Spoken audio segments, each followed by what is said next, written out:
FIDE Grand Swiss Day 8, round 8 of the competition has ended, and once again, the main battle that we all got to witness today, Gukesh versus Divya Deshmukh, world champion versus Women World Cup winner. It was truly a clash that ensured that yes, two of India's brightest and one of the most brilliant players are on show in the Grand Swiss event. We have to thank the Grand Swiss event MD to also thank Divya Deshmukh for playing in the open category, because after a marathon 6-hour 10-minute battle, Divya Deshmukh held Gukesh to a draw. Now you can interpret it in two ways. Gukesh's losing streak has ended. 3 consecutive games he had lost. Abhimanyu Mishra he had lost. He had also lost to Edis Gurel, both under about 16 years of age. Divya Deshmukh, on the other hand, was winning. She had won her previous game and she managed to draw. She kept on fighting. She pushed and pushed. But at the end of the day, the defensive tactic was there. Plus the knight and rook endgame. It's kind of very complicated, and that is why the game ended in a draw after more than 100 plus moves. And that's why Gukesh and Divya Deshmukh, the draw that was there, two of India's golden stars battling it out. But for the rest of the contingent, it was a case of missed opportunities yet again, because Nihal Sarin was held to a draw by Blue Bomb, and because of that now, they are both tied on 6 points, and looking at it, Param Maksudlu also drew.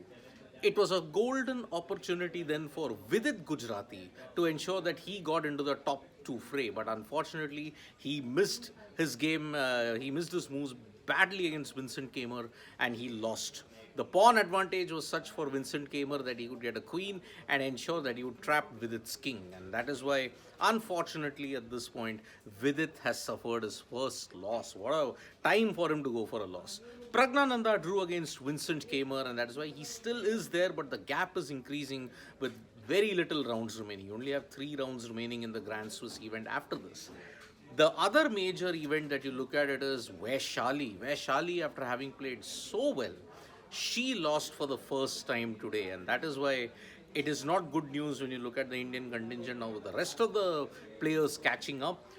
Vaishali Rameshbabu's loss was really heartbreaking, and that is why heading into the final 3 rounds of the tournament, it's not going to be easy for any of the Indians to ensure that they have gotten a top 2 spot. Nihal Sarin looks to be in good form. Praggnanandhaa can get a late surge. Vidit Gujrathi, despite the loss, is still hanging in there. Gukesh at least has ended the jinx by drawing with Divya Deshmukh. So that's why the results for today are kind of bittersweet. Yet again, I've used this word throughout the 8 games, 8 rounds that we've seen in the Grand Swiss event in Samarkand. But we are now reaching the business end. Only 3 more rounds remain. Remember, top 2 of the FIDE Grand Swiss in both the women's and in the open category qualify for the candidates in 2026.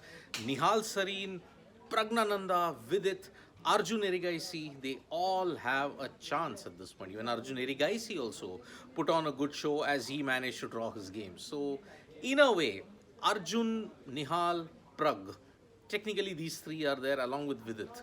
But how much can they sustain the momentum heading into the last 3 rounds? Tomorrow's round 9. Then on Sunday and Monday, you'll have the final rounds of the Grand Swiss event. Will any Indian make it to the top 2, or will they have to wait for the World Cup to ensure that the remaining 3 spots are taken? Thank you so much, folks, for joining us for this video. Subscribe to Sports Today for all the latest news and analysis.